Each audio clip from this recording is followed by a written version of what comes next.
Wankawan TV1.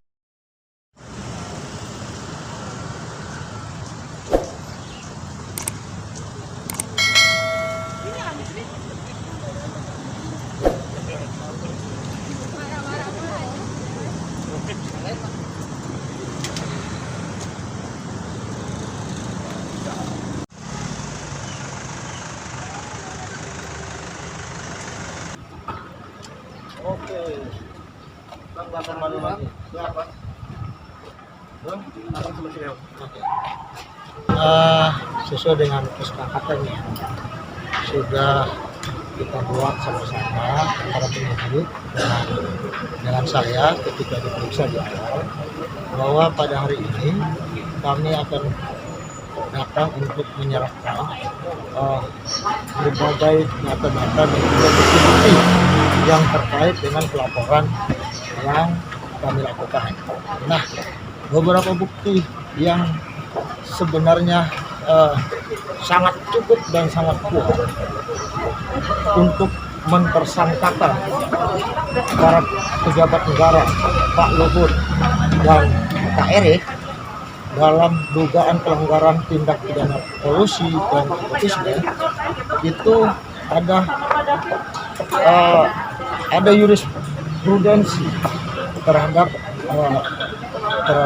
Undang-Undang Nomor 28 tahun 99, yaitu di mana Bupati Siluman Bengkulu, Seluma Bengkulu yang namanya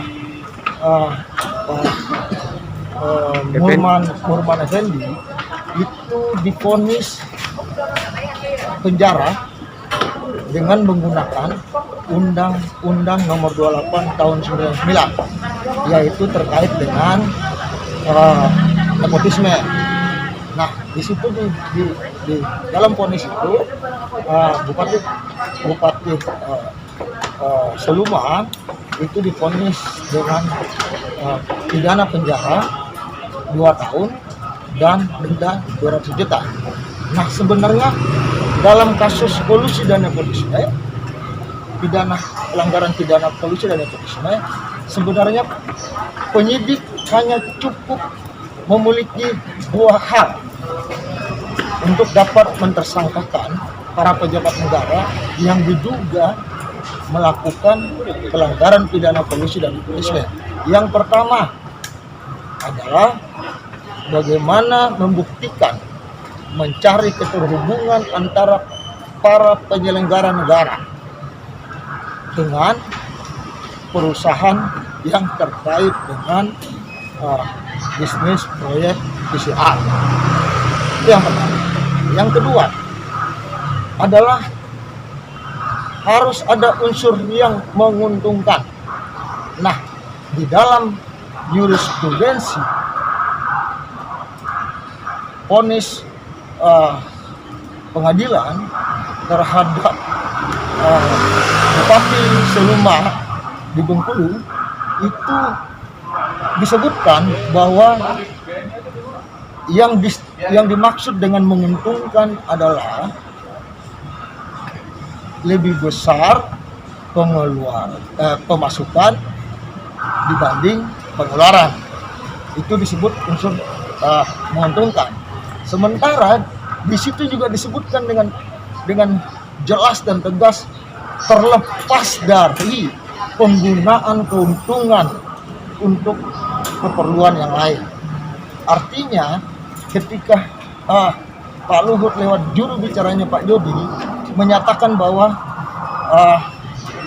keuntungan daripada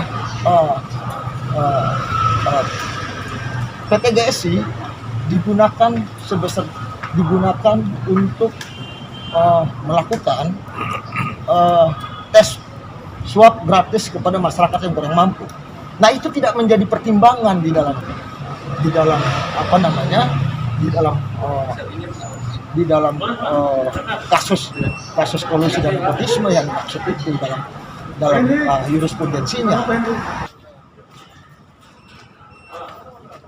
Sekarang kasus hukum itu kan makanya ini sebentar. dua alat bukti. Iya. Alat bukti Itu apa makanya itu saya dua? bilang. Nah, saya jelaskan ininya dulu. Ya, Baru di situ kenapa saya bilang kita mencari keterhubungan. Keterhubungan soal pejabat negara yang bersangkutan. Di sini ada Perpres nomor 108 tahun 2020 soal komite COVID-19. Ini sudah sangat jelas dan tegas disampaikan bagaimana susunan komite itu ada. Bahwa di sini disebutkan ada ketua, wakil ketua, dan seterusnya. Nah, di sini kita sudah sangat tahu ada wakil ketua satu.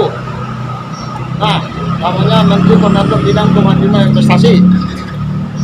Ada juga Menteri BUMN sebagai wakil ketua. Nah, ini menunjukkan mereka ini Perpres yang dibuat oleh Presiden. Ini menunjukkan bahwa mereka adalah pejabat penyelenggara negara yang terkait dengan penanganan COVID.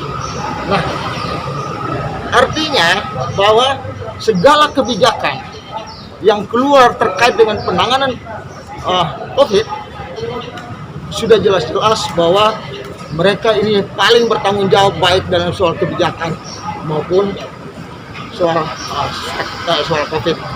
Nah, dan kita tahu bahwa keterkaitan yang lain lagi, kenapa saya sudah sebutkan bahwa mereka adalah pejabat negara juga bertanggung jawab terhadap kebijakan-kebijakan.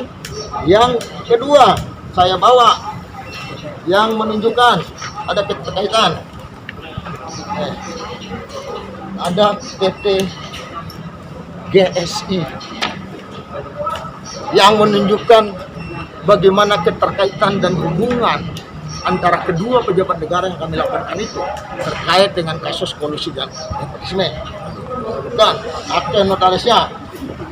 Nah, di sini disebutkan akte notarisnya, disebutkan di PT GSI ada perusahaan milik Pak Luhut Binsar Panjaitan, PT Toba Bumi Energi. Yang kedua ada PT Toba Sejahtera milik Pak Luhut. Nah, berikutnya ada Yayasan Adaro Bangun Negeri yang menunjukkan keterkaitan ada Geraldi Thohir di dalamnya. Kebenaran hanya bisa disalahkan, tapi tidak bisa dikalahkan.